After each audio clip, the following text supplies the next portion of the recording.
Sibongile. Yes, ma'am. I do have. Yes, ma'am. I do have one apology.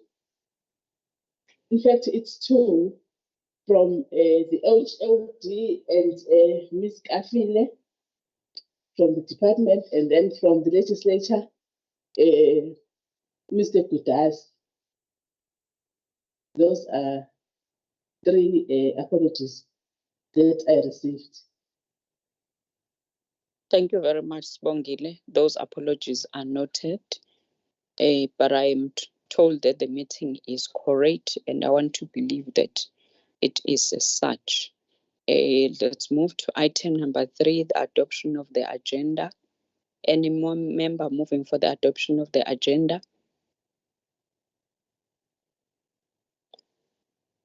Chairperson, Honorable Dlamini, I move for the adoption of the minutes of the of meeting the agenda of the agenda, Chair. a member supporting Honorable Dlamini. Chair, Honorable Kumete. I support the agenda, Chair, but during the apologies, I would like to make a disclaimer. If you don't get me, it will be because of the network. I will be in and out depending. Okay, thank you very much, Honorable Kumete. The agenda is adopted. Let's move to item number 4, remarks by the Honorable MEC.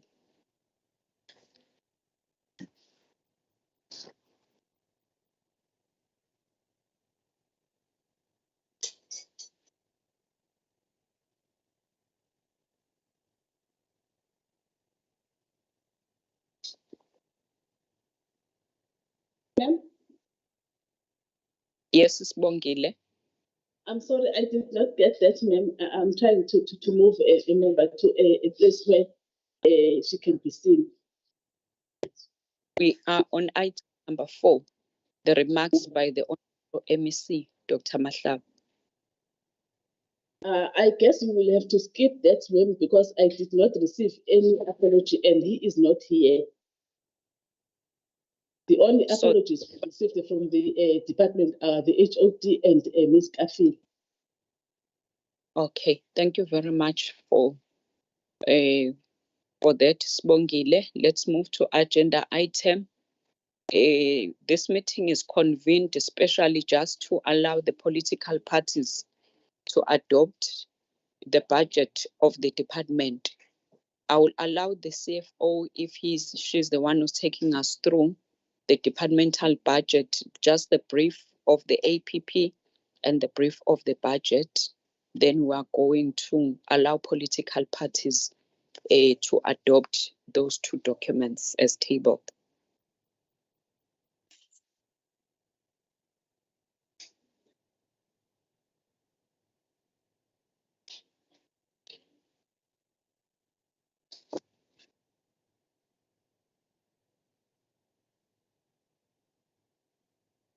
Chairperson, good day to the honorable members and to our colleagues.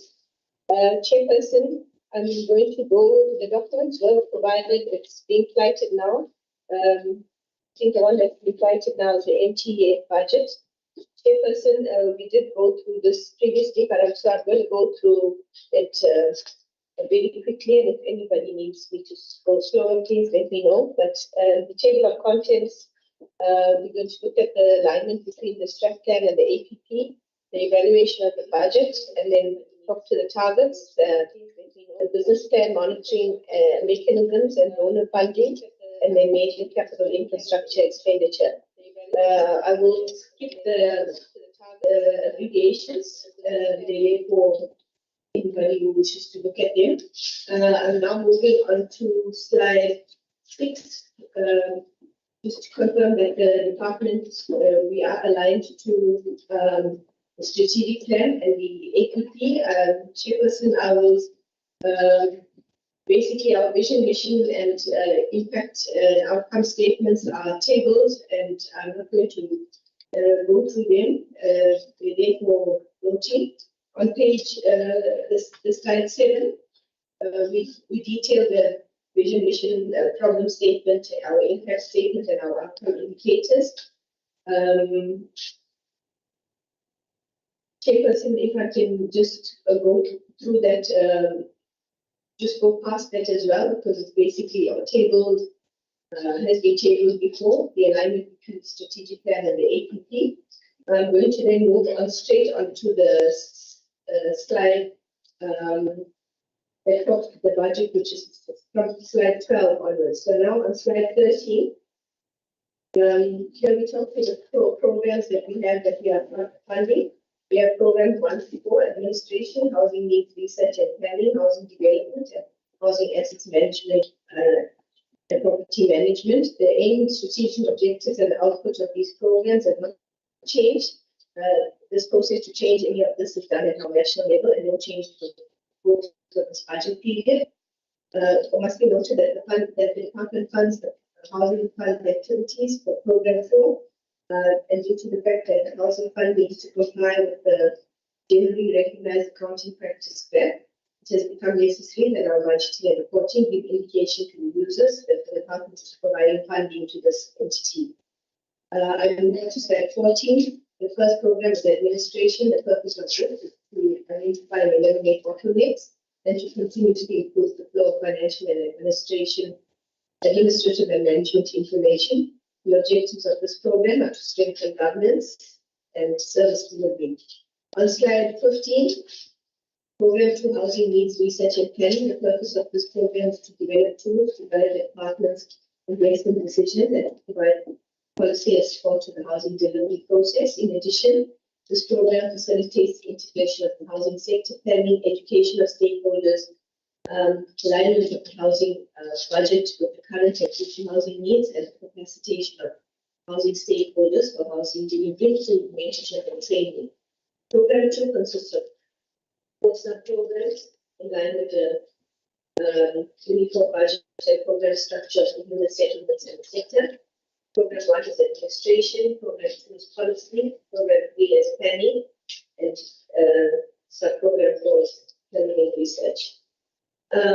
Program 3 is responsible for the implementation and the monitoring of housing delivery within all districts, including the East Metro, through various subsidy mechanisms in terms of the national and provincial policies. It is also expected to achieve strategic objective of the department for the implementation of projects using various subsidy instruments, including the individual subsidy instrument, project-linked institutional consolidation, relocation, disaster management, social housing, rectification, social and economic facilities, and rural housing. Program 3 consists of 5 sub-programs: administration, financial interventions, implemental interventions, social and medical interventions, and rural interventions. On slide 17,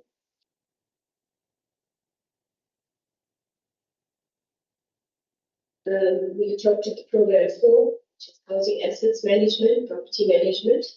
This program is responsible for the management of KwaZulu-Natal administration and owner-based housing stock, including residential properties, vacant land, and a variety of other non-residential properties, all of which belong to the KZN Housing Fund. In terms of its mandate, all properties will, on a progressive basis, be transferred to individual occupants in terms of the EETBS, or to be disposed of in the open market. Some of these properties will also be devolved to municipalities. In cases where transfer is not possible, such property will remain in our register as the housing fund is in the process of being established, and once this is finalized, all the assets and liabilities will be transferred to the board. Program 4 consists of 3 sub-programs: administration, sale and transfer of housing properties, and housing property maintenance. The priority areas for development for the department are for the 2019 to 2024 MTSF. That is a guiding document framework for the department to implement the priorities and programs over the next 5 years. In response to the 7 priorities for the 6th administration, the department has aligned its programs and interventions to priority 1, which is building a capable and ethical development state, through the economic transformation and job creation, and Priority 5, which is spatial integration, human settlements, and local government. With respect to priority 5, the outcomes of the MTS period as follows: spatial transformation for multi-program integration in priority development areas, and resulting in improved quality living environments and then security of tenure. On slide 19, over the MTF period, departments have continued to implement programs that are responsive to these outcomes, and this includes investing in building settlement programs in development areas, continued implementation of the urban housing program, social or rental housing programs, the CRUs, which is the community residential units, and other programs that support home ownership for both the subsidy and gap market, amongst others. There will be increased focus on service sites, providing homeowners with title deeds or alternative form of land ownership registration, as well as identifying and upgrading informal settlements. Job creation initiatives and programs supporting economic transformation, such as our Siaka incubation program, will also be undertaken. The department has undertaken reprioritization in its program interventions to maximize service delivery initiatives. It is required to be more responsive and innovative in its endeavor to create sustainable living settlements to improve the quality of households in the province. And now, slide 20. In terms of our allocations over the MTM period, baseline allocation for the 23-24 year was 4,342,997 billion. 24-25, the allocation was 4,036 billion. 25-26, it is 2,901 billion. In terms of the informal settlements upgrading partnership grant, the amount is 790.2 million, 825.7 million, and 862.7 million. The EPWP grant allocated for 23-24 is 7.669 million. Provincial allocation, which is the equitable share funding, is 412.8 million, 434.095 million in 24-25, and 451.8 million in 25-26 year. And now on slide 21, our equitable share budget for the 22-23 year, the revised estimate was 440.2 million on equitable share. 23-24 is 412.849, 24-25 434.095 million, and 25-26 451.8 million.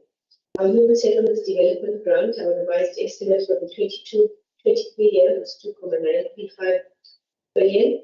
It's 3.132 billion for 23-24, 2.776 in the 24-25 year, and 2.901 billion in 25-26 year. The informal settlements upgrading partnership grant, the revised estimate for 22-23 is 756.8 million. 23-24 is 790.2 million. 825.7 million, 862.7 million in the out years. We had a provincial emergency housing grant allocation of 725.764 million rand, and is now projected for the years, the out years that will be given on request, and should there be any disasters. Our EPWP grant was 6.499 billion. The allocation for 23-24 was 7.669 million. The total allocation for the 22-23 year was 4.464 billion. It's 4.342 billion in 23-24. Then in the out years, 4.036 and 4.215 billion respectively. We're now moving on to slide 22. The program budget allocation for administration, our revised estimate for 22-23 was 257.2 million. It's 236.1 million, 249 and 259 million in the out years. Housing needs research and planning program 2 was 21.543 million. It's 22.4, 23.2 and 24.3 million in the out years. Housing development, which is program 3, was 4.010 billion. It's 3.914, 3.593 and 3.759 billion in the out years. Housing assets management, program 4, was 175.7 million. The budget is 169, 170, and 172 in the out years. Total allocations are 4.464 billion. In this current financial year, the NTF is 4.342 billion, 4.036 billion, and 4.215 billion. Just the narrative on slide 23. The department has an allocation of 4.342 billion in the 23-24 year. The equitable share allocation is 412 million rand. The allocation for HSDG was 3.132 billion, which is Human Settlements Development Grant. The ring-fence allocation for disasters that occurred in the 2019-2020 years amounted to 474.974 million in the 23-24 year. The department has budgeted been allocated 790.226 million for ISUP, which is the Informal Settlements Activity Partnership Grant. The department received 7.669 million rand for the EPWP grant in the 23-24 year and is committed to ensuring that we utilize these funds fully and to create temporary work opportunities and to transfer skills to be undergoing in all housing projects. Slide 24, the equitable share allocation for Program 1 was 256.217 in 22-23. The allocations for the NTA period 236 million, 249 million, and 259 million. Housing needs research and planning, the budget for 22-23 is 21.5 million. The allocations are 22.4, 23.2, and 24.3 million rand in the NTA period. For Program 3, it was 115.8 million. The allocations are 109.5, 150, and 121.085 in the 25-26 year. Program 4 was 45.5. The allocations for the NTA was 44.7, 45.7, and 47.4. Total allocation is 440. The allocations for the NTF was 412.8, 434, and 451 in the out years. Just some narrative, the fluctuating trend in the equitable share was due to the reduction in the budget of 46 million rand in the 22-23 year and 78.748 million rand in the 23-24 year. These reductions were from the previous financial year NTF, and it was part of the fiscal consolidation and the compensation of employees' budget cuts due to the wage freeze. So those are extensive cuts that we've had to bring into account in terms of the NTF budget allocation. The cost-cutting measures as per the Provincial Treasury Circular were stringently adopted and implemented during the budgeting process, and it resulted in a reduction in various items, including those relating to goods and services, machinery and equipment, such as allocations for bulk advertisements, venues for departmental events, subsistence and travel costs. I'm now on slide 26. Our conditional grant allocations per intervention. Our financial interventions, the budget for 23-24 year was 551.7 million. The NTF is 567.8, 567.069, and 541.2 million.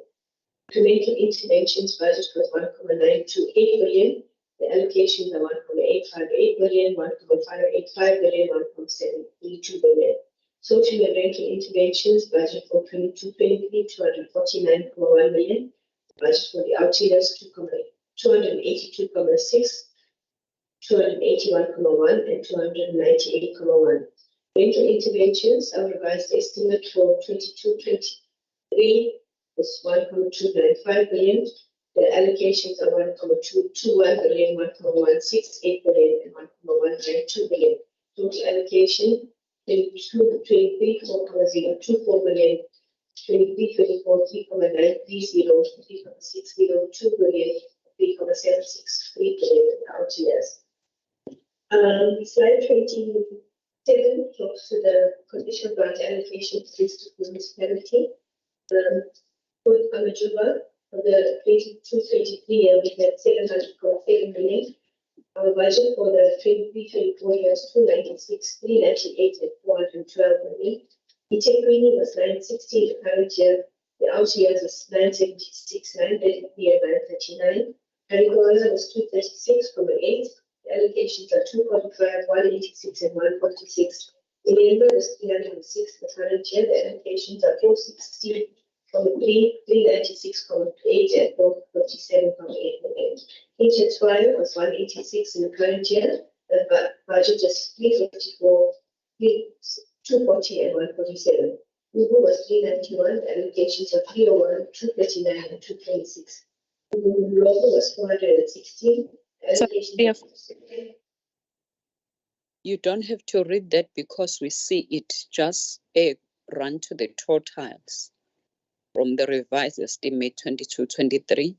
Then you go to the outer years.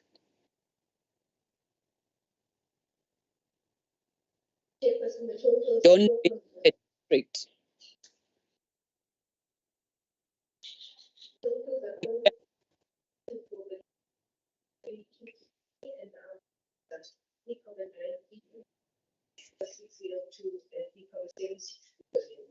Thank you. Chairperson, on slide 28, just to talk to the financial intervention subprogram provides for the support of services relating to the housing delivery. The instruments used are finance-linked individual subsidy program, which is FLIS, the operational costs for our accredited municipalities, the National Home Builders Registration Council enrollment fees, our operations capital budget, the management of catalytic projects and implementation of anti-land invasion strategies, amongst others. The department utilizes 4.2% of the Executive Development Grant to fund operational capital budget, which is amounting to 132.985 million. The Implemental Intervention Subprogram contributes to the achievement of Outcome 8 targets and ensures sustainable human settlements. The subprogram Social and Mental Interventions provides for the CRU program, which is Community Residential Unit Program, which aims to create sustainable, affordable, and secure rental housing options for households. On slide 29, the subprogram Rural Interventions provides for housing needs that are implemented using the Rural Housing Subsidy Program. The budget is informed by the development programs of both projects, both the planning and implementation, as agreed between the department, municipality, and the implementing agents. And it is a combined intervention that is discussed amongst all the three levels and agreed upon, and is supported by a business plan for every single project at each district, municipality, and the metro. There is a decreasing trend on the HSDG allocation. This is due to the fact that an additional allocation was received previously for the disaster funding, which is removed within the Human Settlement Development Grant allocation. So that is why you will see the drop in the outer years. These funds relate to disasters that occurred in the 2019 and 2020 financial years. The allocations were only received in 22-23 year, and then there is a final allocation of 474.974 million for the 23-24 financial year. The budget for planning for new projects is therefore limited. On the next slide, 30 and 31, we look at the drawdowns for the 23-24 financial year in terms of cash flow. For the HSDG grant, 705.6 million. For quarter 1, quarter 2, 868.8 million. For quarter 3, 820.9 million. And quarter 4, 714.15 million. Totaling 3.132 billion there for 2024. On the informal settlements upgrading partnership grant on slide 31, the cash flow allocation for quarter 1 is 152.0 million. Quarter 2 is 295.7 million. Quarter 3 is 203.5 million. And quarter 4 was 138.8 million, totaling 790.2 million rand for the quarter for the financial year. And Chairperson, that will bring me to the end of the actual budget allocation, which is the first item on the B1. The next part of the B1 talks to the APP. Chairperson, and there is a separate presentation on the APP. If I can just ask that be flighted. It's a separate presentation. Chairperson, the presentation outlined who's flighting Sigombile. It's this presentation. Okay. Okay. There is Mr. Nkosi. Mr. Nkosi. Mr. Nkosi. Mr. Nkosi. I'm here. Are you getting in presentation to flight? The APP? Yes, APP. Yes, I'm flighting it now. Okay, thank you very much. My apologies, Chairperson.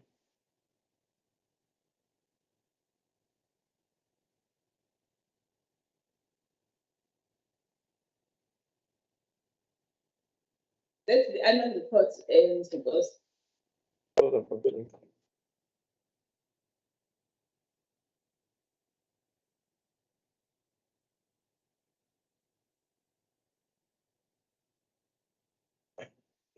Chairperson, through you, may I request to Musbo if the APP is together with the budget? That's the one I flighted. No, it's a separate presentation. It's written 2023/24 annual performance plan.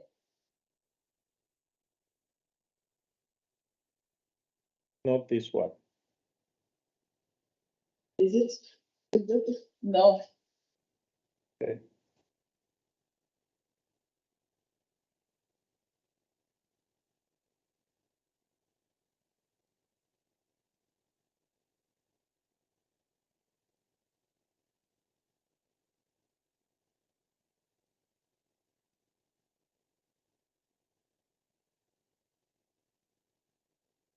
Musbo, we did not get the report.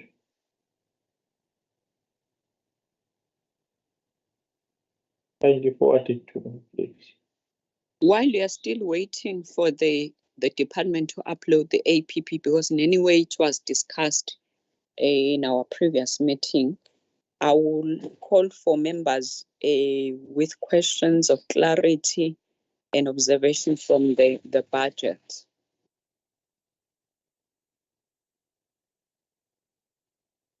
Anyone with a question, Honorable Naya? Thank you, Chairperson. Just a question for the CFO. When it comes to Program 4, Housing Assets Management and Property Management, you did mention that in some instances, it's not possible to transfer properties and they remain rental stock. So I just want to find out what the reason for that is. And are we getting a lot of that, properties that remain rental stock because they cannot be transferred? Thank you, Chair. Any other question, honorable members? If there is no question, may I ask from the CFO? It's the same question which we are asking all the other departments as they were appearing before finance. I just want the department to show us where they're going to get the 10+10 that the Premier spoke about. Where are you top slicing for that? That's just my question. Thank you very much.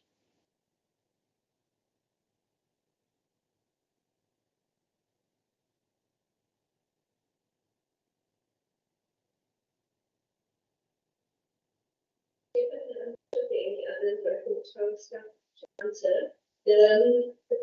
The reason that we cannot transfer some of these properties, some of the municipalities are reluctant to take over these because the properties actually contribute to their fiscus in terms of obtaining service fees, and so some of the times municipalities do not want to take these over, and it's properties where human settlements have developed rental stock and they're unwilling to take those over and administer them. So in those cases, if the members in those blocks of flats do not want to take transfer and own those buildings, some of them resist them because they know that they will be responsible for the upkeep of those. In those instances, we might not be able to fully transfer those properties, and in that case, when the housing fund is dissolved, we will still own some rental properties, which we will have to continue to maintain and ensure that the properties are still in good condition and collect the rentals. It would be in cases where we have a fairly indigent community that cannot afford to pay rentals or cannot afford to maintain those properties. We do have a handful of those that might continue to remain as unit settlement stock. But wherever possible, we try to devolve and to transfer ownership. But it's been a very difficult process thus far. Chairperson, we are still working on the budget adjustment for the 10 million and the 10 million. It is a very, very tight year. As you've seen, we lost 76 million rand in terms of budget cuts on the equitable share funding. We're currently looking at, and we discussed this at Finance Portfolio Committee as well, to release some of our staff from Program 4 to give them voluntary severance packages so that we can utilize the benefit of their salaries that are in the budget for them until they reach their retirement age, so that we can fill certain posts. So we're going to have to still work out exactly how we're going to find the funds and which streams we're going to cut back on. But at this stage, we are still working on that. It is a resolution, the finance portfolio as well, I know. But for now, Chair, I don't have a definite answer in terms of where we're going to find those monies, but we're going to have to cut somewhere, and it's really becoming a really, really tight ship to manage at this stage, Chair. I can't give you the exact areas that we're going to cut now, but we've really cut to the bone in terms of all our advertising, trying to cut back on our outreach programs and our subsistence and travel. We cannot do anything further without affecting the way our business operates, because a lot of our projects are out in the different districts, and we need our staff to go on to these sites to inspect and that. So we cut as much as we can. We also cut back on furniture and buying anything for our staff as well. So since COVID, we cut back on a lot of other costs as well, and we kept our costs to a minimum. So I'm not sure where we're going to find this. It's been a bit of a headache. Chair, what we did last year is we contributed to our EPWP spending. We added another 6 million rand in addition to what the EPWP grant was giving us 6 million. We contributed. We cut back on our equitable share and we utilized funding to create good job opportunities in our housing projects, utilizing some of our equitable share budget. Thank you, Chair. Thank you very much. Do you have a timeline that's given to you by the cabinet of surrender that 20 million? Yeah, we will have to do it in the beginning of the financial year, because we will actually look at how we reprioritize first. We've been speaking to Treasury as well to look at how much they're going to be funding for the wage agreements, because there's been a recent wage adjustment as well, and that's something we're discussing with Treasury at the moment as well. Okay, thank you very much, CFO. Can we just proceed to the APP just in brief, because we had heard it at the previous meeting?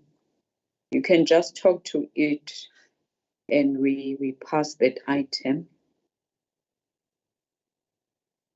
Thank you, Chairperson.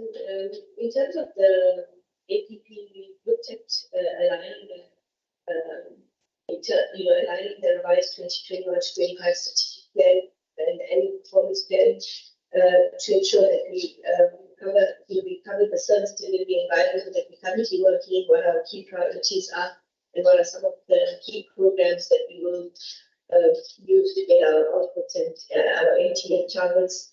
Chair, I'm not going to go through the background because it talks to what the province, what's going on in our province in terms of population and what's happened, the impact of the COVID in terms of KZN landscape. We also spoke to the fact that KZN is affected by natural disasters and the impact that it has in terms of our budgets and how we can plan going forward, and the fact that our housing needs, what happens to housing needs and the migration of population to urban settlements.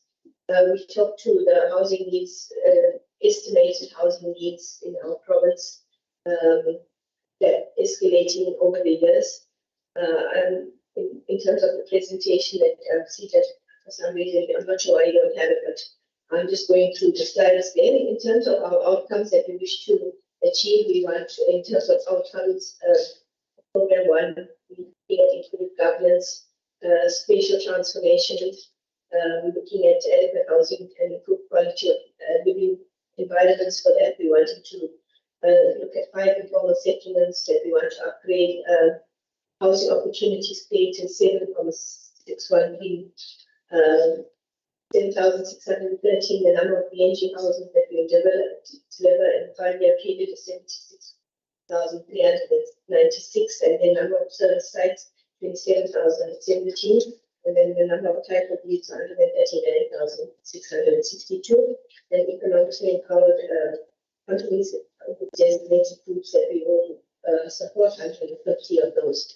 Our outcomes for program 1, we have our administration program. Basically, here we're looking at the HR implementation plan, our ICT governance framework, and audit improvement plan, paying invoices timelessly, and our annual performance plan targets that we need to achieve, our performance plan that needs to be implemented, and our organizational functional assessments that we need to do. Program 2, the policies that we approve and the individuals that we provide with consumer education. And our program 4, the debtors reduction on our debtor system.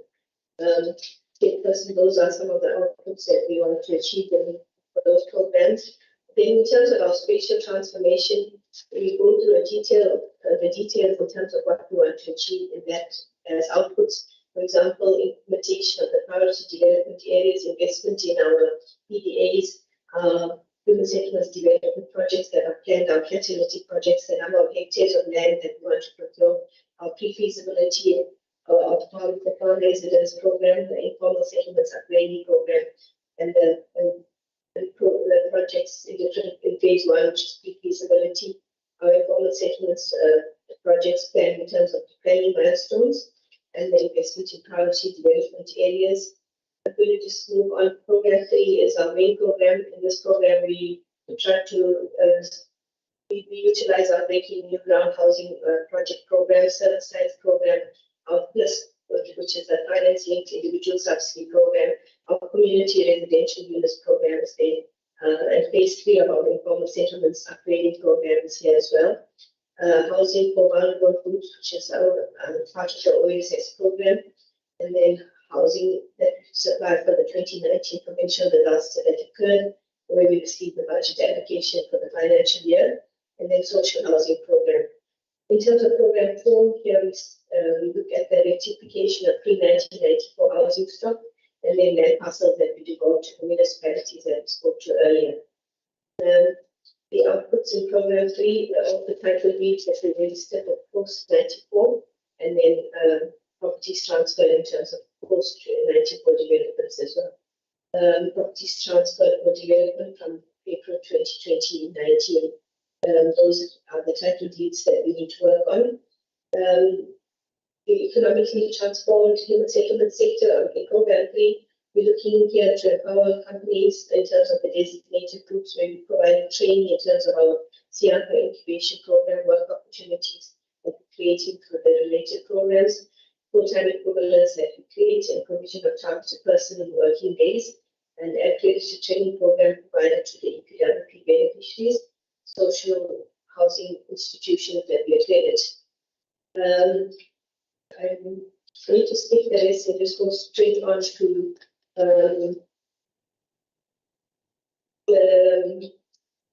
service delivery and economic transformation. We've gone through all the detail in terms of everything that I've spoken to the chair and expanded on them. The presentation is quite elaborate. Just to go through the key priorities for the 23-24 financial year.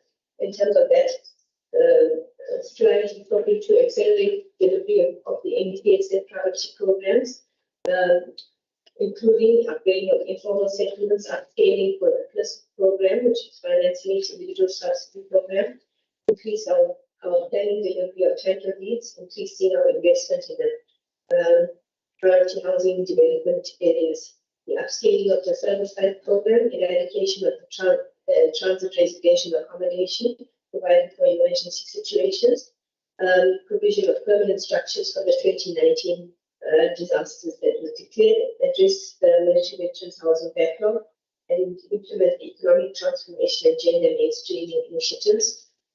Further, our priorities to prioritize the destitute and the vulnerable groups, job creation initiatives, focus on research initiatives, and implementing the role of housing through addressing structures that are in non-compliance with the norms and standards, such as mud houses. The digitization of the beneficiary list and National Human Settlements Housing Needs Register. In terms of our outputs for the housing resource plan, the human resource plan, we have targets for that in terms of our indicators. Percentage of the approved human resource plan, our target is 80, 90, and 100. Program 1, in terms of ICT governance framework, we have to have 4 in each of the years. Internal audit plan implemented 100% for each of the years. Invoices paid timely 100% for each of the years. Budget improvement plan progress reports 4 in each year, and performance information report 1 in each of the years. Procurement plan implemented must be 100% for each of the years. The organization functionality assessment is required to be done in 2023. And then moving on to page 21, spatial transformation to program integration, integrated planning implementation programs for prior development areas. We have 6, 5, and 5 in the outer areas. Acquired land, the percentage of land acquired in 2014 to 2019 already achieved those targets. Investment of the total human settlements in PDAs, 12%, and 13%, and 15% in the outer years. We now on to moving on to the next page, research reports. We will do 1 in each of those years. Human settlements, consumer education, we are looking to do 10,000 train 10,000 individuals across the sector for the 3 years in each of those years. Spatial transformation for multi-program integration, approved multi-housing development plans, reviewed annually, we do 1 in each year. The number of municipalities provided with technical support is 43 in each year. The number of human settlements development projects planned, 25, 27, and 27. Catalytic programs, projects in planning in each of the years. Number of hectares of land procured is 150 in each of the years. The number of farm residents housing assistance projects at pre-feasibility was 2 in each of the years. The number of farm residents assistance projects in planning was 3 in each of the years. The number of informal settlements upgrade plans completed, 15, 20, and 20 in the outer years. Continuing with spatial transformation, the number of projects in phase 1 pre-feasibility for the upgrading of informal settlements is 10 in each of the years. The number of projects in phase 2 planning is 55, 35, and 30. The number of planned projects for upgrading phase 3 is 5, 5, and 5. The number of priority development areas invested in is 16, 19, and 20. And now moving on to program 3 indicators. Breaking new ground, the number of houses delivered will be 12,611, 10,906, and 10,312. Of the servant sites, 5,575, 7,604, and 10,151. Households that receive subsidies to plus 653, 718, and 768. The CRUs, community residential units delivered 535, 661, and 537. Informal settlements upgraded to phase 3 as 2, 2, and 2. The title deeds registered post 94, 5,025, 4,566, 7,444. Title deeds post 2014, 170. 2022-23. New title deeds registered 1,459, 844, and 1,244. Continuing with renovations, houses delivered through the renovations program, it's 100 in each year. Housing units delivered through IRDP, which is an integrated residential development program, is 2,646, 3,239, 3,806. The consolidating houses delivered through this instrument to 250 and 250. The OSS interventions 621, 274 and 170.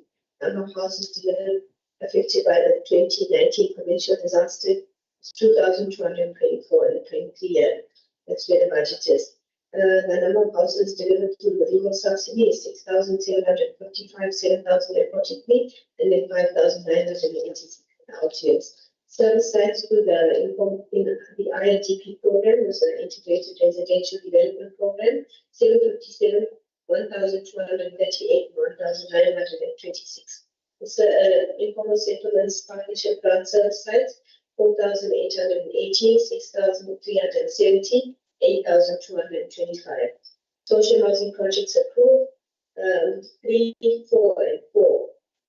Disaster management strategy approved is 1 in the 22-23 year. Economically transformative and settlement sector, the contribution will be through the number of designated companies, group companies trained, 140, 150, and 180. Work opportunities created through related programs, 5,800, 5,900, and 6,000. The number of full-time equivalents created, 1,600, 1,700, and then 1,800. Provision of targeted person days, 368,000, 391,000, and 414,000. The number of EPWP beneficiaries provided with accredited training, 250, 300, and 300. The number of social institutions accredited, 3, 3, and 3. Capital needs registered program 4. Now we're moving on to program 4. The number of pre-1994 title deeds registered 2,102, 7,098, 9,398. The rental units that are sold to beneficiaries are 100 in each of the years. The data system, the number of data is reduced 200 in each of the years. The number of rental units maintained 300 in each of the years. The number of rectified pre-94 stock 300, 250, and 250. The number of land parcels devolved to municipalities each of the years. Chairperson, the 23-24 APP supports the progressive achievement of the NTSF priorities as well as the national and provincial priorities. It is aligned to the provincial goals and development strategy 2021, and we are ensuring that we effectively monitor the mechanisms in place to ensure that we implement this plan. Thank you, Chair. Thank you very much, CFO. Honorable members, are there questions from the presentation on the APP? Honorable Naya. Thank you, Chairperson. I just want to find out when it comes to the informal settlement upgrade. I see that we've 2022, 23, 2, and then our targets are 2 and 2 for the outer year. I just want to find out why is their target so low? Is there some specific reason? Approximately how much of the budget is used for each one? Because that's a little bit concerning. And I think I'll come back with the second question after she's answered that, Chairperson. I just lost my train of thought. CFO.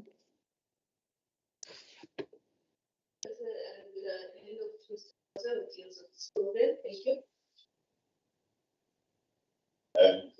Good afternoon, Chair, members, colleagues. Chair, maybe answering this question, maybe I'll lay out the context of the ISU grant for the members. On average, per annum, we get about 750 million for the ISU. And one thing that I need to mention, ISU is not for the actual construction of the houses. Once you get to that level, you move to the human settlement grant. At any given time, with this 750, it's supposed to address the following in terms of the ISU processes. First of all, is what is called upgrade plans of feasibility, and then the acquisition of land, and then the planning as we know it, installation of guards. In some cases where there are inhabitable conditions, we have to move in and do interim services. Then finally, it's the actual services of site. The way success is measured when we've done everything, all the steps up to the final services of the site, equivalent to a stage where the project is ready for giving out of title deeds. So that's the reason why you see numbers, they are small, but those numbers indicate informal settlements where we're actually walking away from. So at any given time, the 750 million is spread between the items I've mentioned, Chair, which is upgrading plans, visibility planning, acquisition of land, installation of parks, installation of interim services, and actual services of site. So the numbers are coming from there. It just marks so we're checking that we are done with the settlement, but it doesn't necessarily mean that there are no activities in dealing with the program as such. I hope that clarifies the matter. Thank you, Chair. Thank you, Mr. Khoza. Your follow-up, Honorable Nai. Okay, thanks, Chair. My second question relates to the houses for households affected by the 2019 provincial declared disaster. I see we've got 2,224 and 2022-23. Does that include all of these houses that we are hearing about that say they have not been attended to? If you remember when we went to Bester, we heard of one or two people say that they have not been attended to since the 2019 disaster. So I just want clarity on that. Thank you. CFO.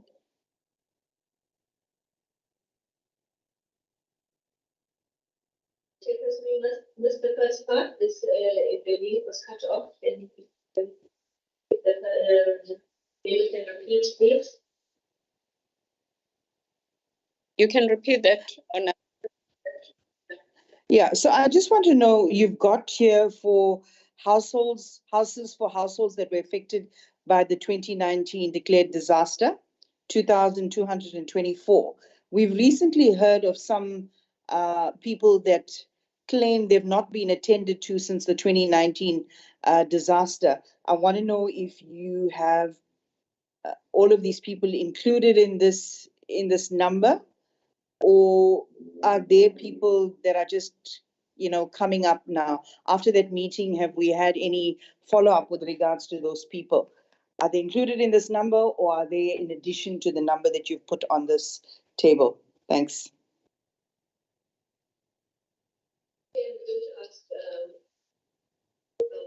I'm going to ask Chief Operations Officer to respond to that one. Thank you. Okay. Thank you, Chair and the honorable members. Yes, the numbers include all flood victims for 2019 floods. We were going to receive two tranches, I think 395 and 474 million. And conservatively, yes, we already have the 395 with us. So the first group of beneficiaries is covered there. The second group will be in the 474 that will be continuing. So if those communities were properly registered via PDMC as flood victims of 2019 and deserving a replacement house or a house, they would definitely be covered in the two amounts that you have mentioned. And so the numbers in the APP. Thank you. Thank you for that, Mr. Bengu. Thank I you. would ask the department that in their business plan or another, because they give us the APP and they have a tendency of giving us an extra business plan, just focusing on the matters that may not necessarily have been covered here, like what you are asking about. I would like the department just to expansion in the document stating which areas are they going to be starting on in terms of the disaster. After hearing that eThekwini has been given 1.5 billion rands, if I'm not mistaken, I suppose there is a relief now from the side of the department. I'm just assuming that CFO, you don't have to put all that you are going to put in eThekwini now that they've got that relief from Treasury. So that is my advice to that, probably for issues like the disaster, because it is rather a very sensitive issue to us as the members and the community and the residents in I think just expatiate further on where you are going to be starting, the readiness of the municipalities that were affected by the floods. Secondly, it is also the issue of the numbers, the title deeds. There, I would also like you to put a detailed program in terms of the title deed, maybe Majuba, Mzinyati, and state that the municipalities are at that stage, the readiness, because you will remember in our very first meeting, members, those that were not, they will pardon me, but we did say, as this portfolio committee in the 6th Parliament, there are issues that we want to dispose of, even if it's not like 100% as disposal, but we really want to make an impact of 85 to 90% improvement in the area of the title deed. So I just want you to demonstrate in writing in terms of your plan, how are you managing the title deed, where are the hiccups, which municipalities are ready, and what are the numbers, so that we can see the numbers narrowing down. That is just my plea, that we want to see the difference on the issues of military veterans, issues of title deeds, and the last issue that we want to move on are the issues of floods, because there have been a lot of backlogs in those areas. Would like to have that document probably in our main meeting, where you show us in a business plan what is it that you are doing, of course, hand in hand with the municipalities. I hope I am clear. Are there any other issues from the honorable members emanating from both the presentation of the budget and the APP?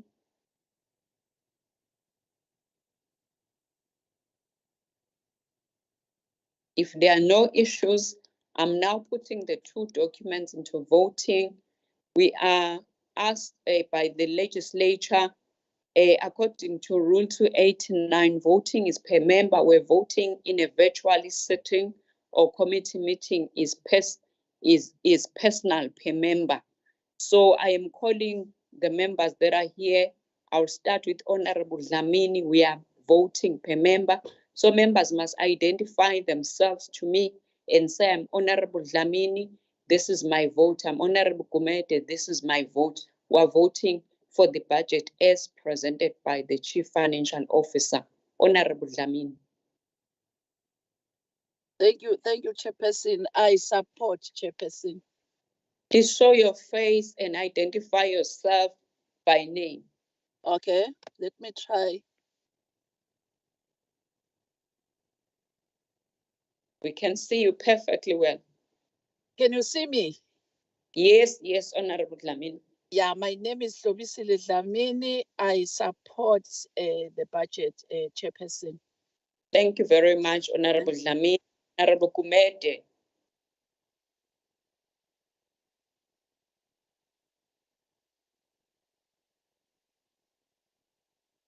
Let me move to Honorable Naya. Thank you, Chair. I'm Honorable Naya. The D would like to reserve our right at this time. Thank you. Thank you, Honorable Naya. Honorable Ngubane.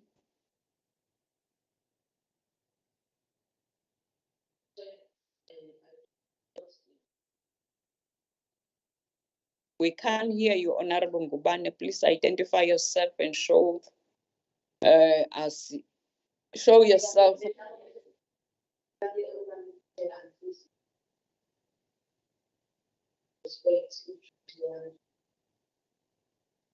I like to support what document. Thank you, Honorable Ngubane. Honorable Gumede, are you back online?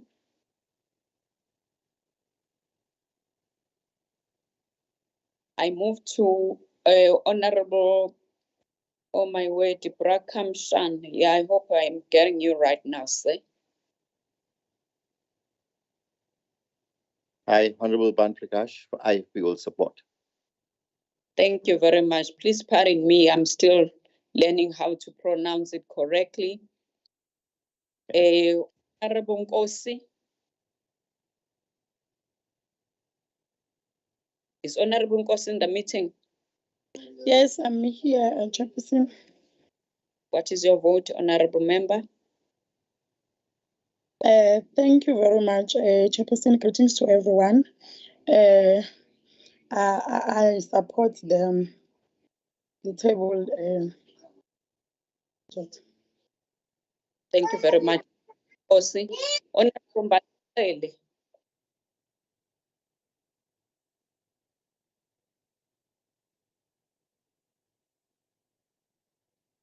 Greetings, Honorable Chairperson, honorable members. Honorable members, I support both the budget and the APP. Thank you. Honorable Member. I take it that Honorable Gumede is experiencing a technical glitches she did mention earlier. Now we move to Honorable Phakathi for the minorities. Is Honorable Phakathi in the meeting? Chair, Yes, Honorable Chair, Gumede. we Yes, support. Honorable. You missed my instruction earlier because the voting is virtual and it's per member. The members are asked to show themselves and identify themselves as the members voting for the budget and APP as table, as presented, sorry. Just accept due to network. Okay. Yabona siyangibamba, Honorable Member. Honorable Kalusa.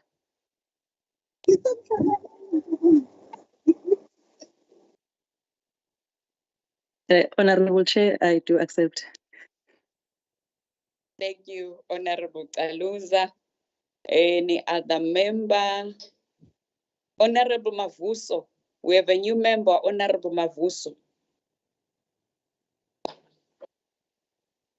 Okay, she's not in the meeting. She probably have not been told. She's a new member of this meeting, of the Portfolio Committee. The chairperson, Honorable Hlongwa Madlala, supports the budget. I hope I didn't close any member from the voting process. Let's now move to the very last item, which is the table of the annual report 21-22 by the Department of Human Settlements.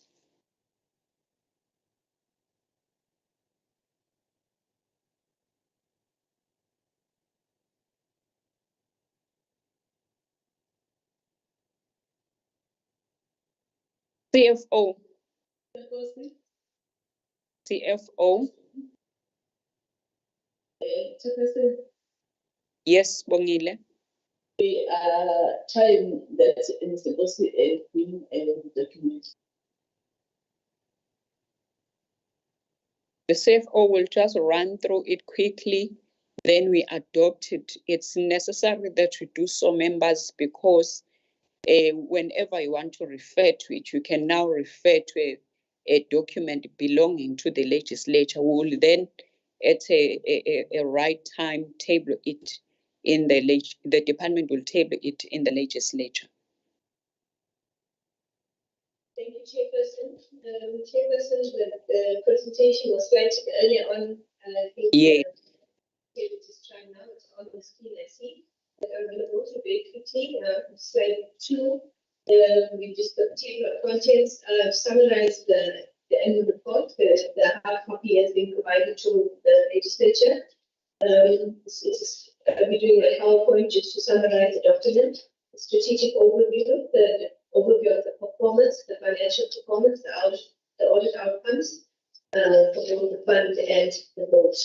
In terms of slide 4 talks to our vision, mission, and our values. I'm not going to go through that because that's covered in the old documents, the APP as well. Nothing was a major change from the 22 year to the APP. I'm now on slide 6, which is the overview of our performance.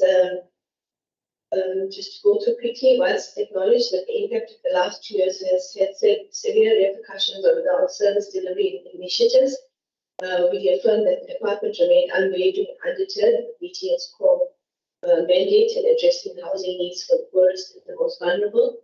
The team's unfortunate perseverance and selflessness to serve the people, despite the period of space, is commended, and we acknowledge this appreciation. This was in our statements that were part of the annual report.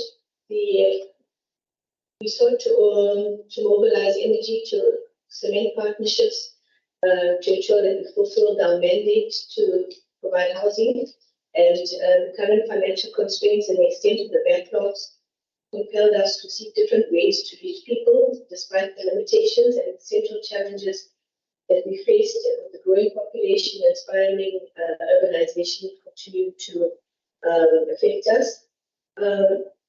Basically, based on the National Development Plan and the Master Spatial Plan, in the settlement sector, which complement our provincial growth and development plan. In the provincial infrastructure master plan, we have continued to focus on the appropriate areas where human settlements could maximize the development impact. This has informed a rural to urban paradigm shift with greater focus on informal settlements upgrading, service-based programs, and the gap market, where we also saw that there's an incremental increase in the provision of social housing, rental housing programs. The imperatives of the radical economic transformation has long informed our approach to how we handle our programs. Incredible analysis of our beneficiary implementing agent and contractor profiles will reveal that we sought to achieve our empowerment targets and objectives. We had a challenge in terms of our building materials, production, and the supply side of materials because of the issue around COVID and also the escalation of costs. I'm now on the departmental overview of performance, slide 8. In terms of actual delivery, the subsidy instrument, in terms of our integrated residential development program, we achieved 2,226 units at 487 sites. Informal settlements upgrading, we achieved 5,261 sites. Housing finance linked individual program, we did 502. Village elections 4. Rural housing communal land rights 8,885. Consolidation program 142 units. Community residential units 274. The number of title deeds that were issued was 4,017. Maintenance programs that we completed 685 maintenance programs. Units in our maintenance program. Rectification and refurbishment was 318. So total was 5,020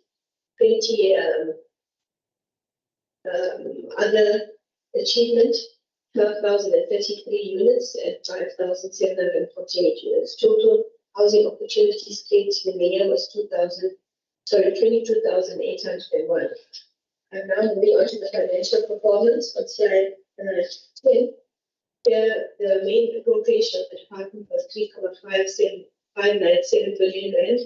During the year, we received an additional allocation of 115 million, and we adjusted our appropriation to 3,713 million. We spent 100% of our total allocation. There was over expenditure on program 1 of 2,406,000 rand. This was due to an increase in the cost for Microsoft licenses as a result of inclusion of increased functions, where the department has upgraded its licenses to include security and compliance tools, furthermore preparation for the workflow automation solutions, and alignment with the KZN Office of the Premier and Province approved digital transformation strategy. The workflow application tools have been added to the license set for Microsoft. We had under expenditure of 2,406 program 4, our housing assets segment, in terms of the equitable share allocation. And this was mainly from vacant budgeted costs. The post of 3 assistant directors and 3 senior administration officers were vacated in the previous financial year, and the recruitment process was delayed. In respect of this program, we are really looking at whether we need to fill those posts because we are trying to now save on our equitable share costs. And as I mentioned in our previous presentation, we are wanting to offer early retirement to certain individuals in this program in anticipation of the evolving of the housing program for housing assets, property management. So we'll be looking at that program. The appropriation per program for the administration, the final appropriation was 268 million. The actual expenditure was 271 million. There was that over expenditure of 2,4 million. Program 2, 17,638 was fully spent. Program 3, 3.257 million was fully spent. Housing asset management, 169, we spent 166, and the spending, as I mentioned, was 2.4 million rand.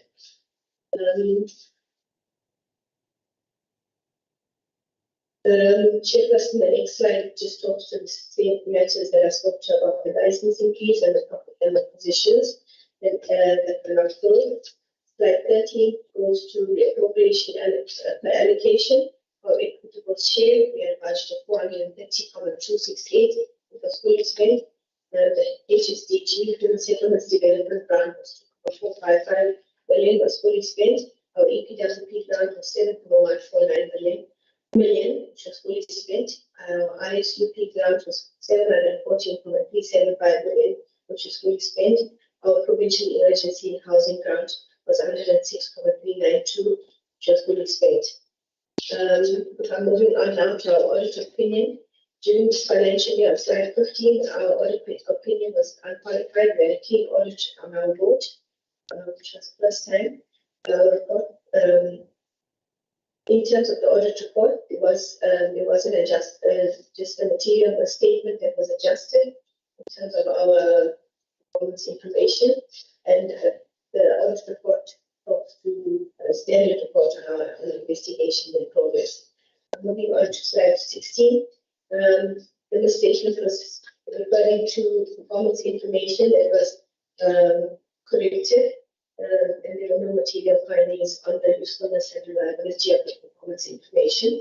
The process for gathering and recording of performance information will be clearly defined going forward and investigated to all staff to prevent this mistake going forward. In terms of the investigations, basically here we had it's a report item, it's not really, it's part of the audit report. Verified investigations were conducted by shared forensic services of provincial treasury during that year. The ability related to procurement irregularities and alleged foreign corruption in cases that were prior to 2010. And 2 investigations were completed and 3 were still in progress at the date of the audit report. The department has implemented the recommendations of these investigations and is assisting steps on the criminal cases that were registered. Changes to mention that these were very old cases going back to the 2010 financial year. Now moving on to the housing fund. The housing fund received a clean audit as well, the 5th consecutive year. There is an emphasis on matter that is part of the audit report, and we actually refer to a policy imperative that we have in terms of the extended enhanced discount benefit scheme, where we impay our receivables. This means that we provide for writing off of these the debtors of the housing fund because they are indigent people, and it is allowed in terms of our enhanced extended discount benefit scheme, where most debtors are either low income earners or pensioners or indigent, and they apply in terms of a national policy for the extended enhanced discount benefit scheme, and this will result in the debtors qualifying for 100% write-off. So in our financial statements, we show a material impairment in terms of the debtors because people are allowed, they qualify for this write-off. Debtors about threshold will qualify for this discount based on their salary thresholds. As a result, the fund makes provision for 95% of the debtor balances to be deemed to be irrecoverable. This policy is enforced to promote home ownership and fast tracking of the title deeds restoration program. KZN Housing Fund aggressively promotes home ownership, thus ensuring that the occupants have security of tenure. Chairperson, that's the end of the summary. Thank you.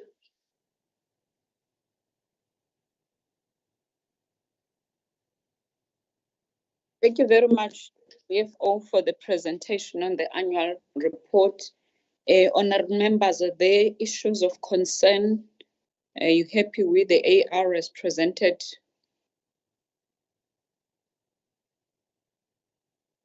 If there is no question, I just want to be clear because the Honourable Media. It's just a question of clarity. Yeah. In the provincial emergency allocation, is it inclusive of the any disasters plus SOS program? That's the first question. My question is, you indicated an under expenditure of 2.4 million. But when I look at the provincial pay allocation, I see that you still had 3,700 and 760. Emergency housing. Honorable Kumete, we lost you. Hey, I'm lost. Maybe let me check if the CFO captured your question. Did you capture her?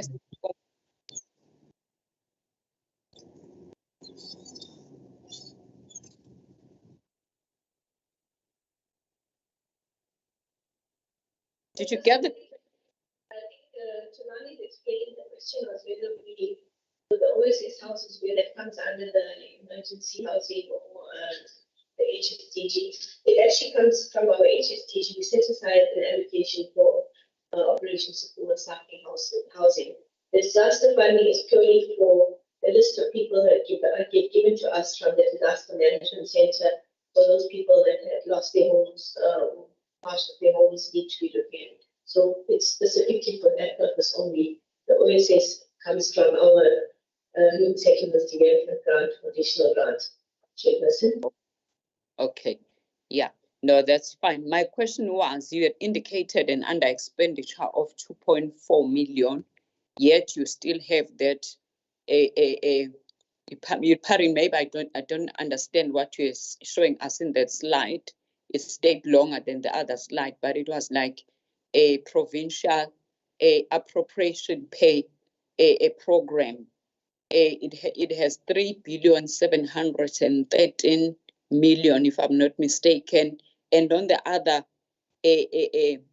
side also, so meaning the left is equal to the right. So I just needed to be sure that if you had an under expenditure of 2.4 million, that should have gone down to 3,711 or 710. Am I right? If I can see that slide, you'll hear what I'm trying to say. Chairperson, the slide 11, somebody can flag that one. Chairperson would be saying in program 1 we had overspending, and in program 4 we have an underspending. So one sets off the other, so the final total is good there. Okay, I understand now.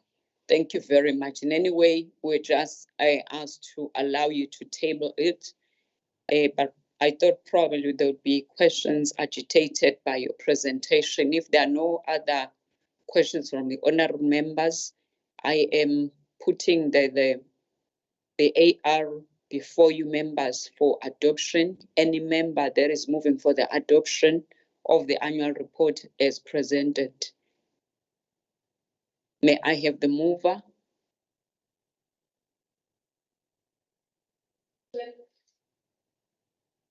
Honorable Ngubane.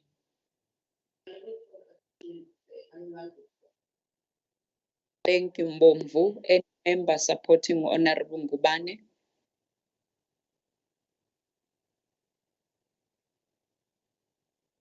Chairperson, ngilahlekile kancane. Can you come again? I didn't hear Honorable Ngubane. She's moved for the adoption of the annual report as tabled. Honorable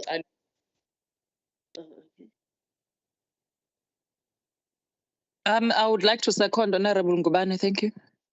Thank you very much, Nguni. Sesifike ke kupheleni komhlangano. Those are the 3 items we needed to entertain in this meeting. Our meeting is closed. If I may ask Honorable Naya to close this meeting with a word of prayer. Thank you, Chairperson. Father, we come to you in the name of Jesus. We thank you for a meeting that we've held today. And we pray that even as we go about our business, that you will be with us, you'll guide us, and you will strengthen this committee. In Jesus' name, amen. Amen. Thank you, honorable members. Sesigqibile siyabonga kakhulu to the department and send our greetings to the MEC and the HOD. Thank you very much. Thank you, Chairperson.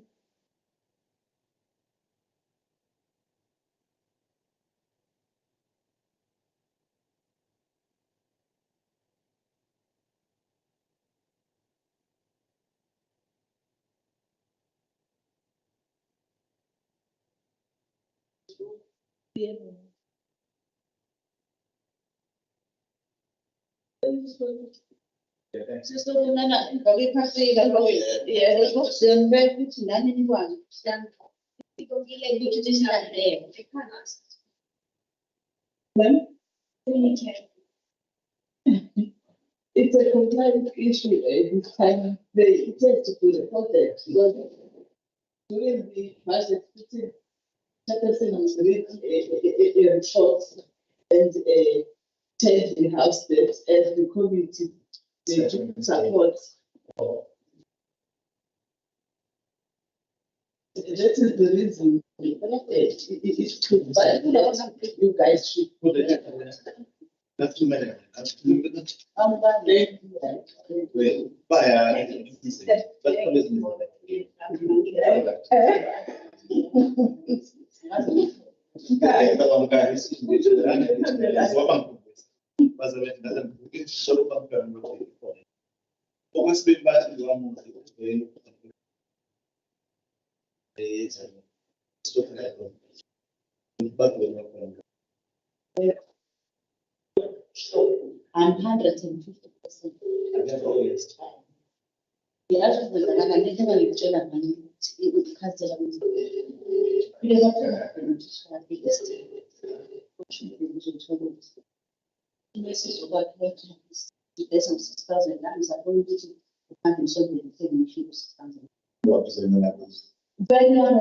Message the economy,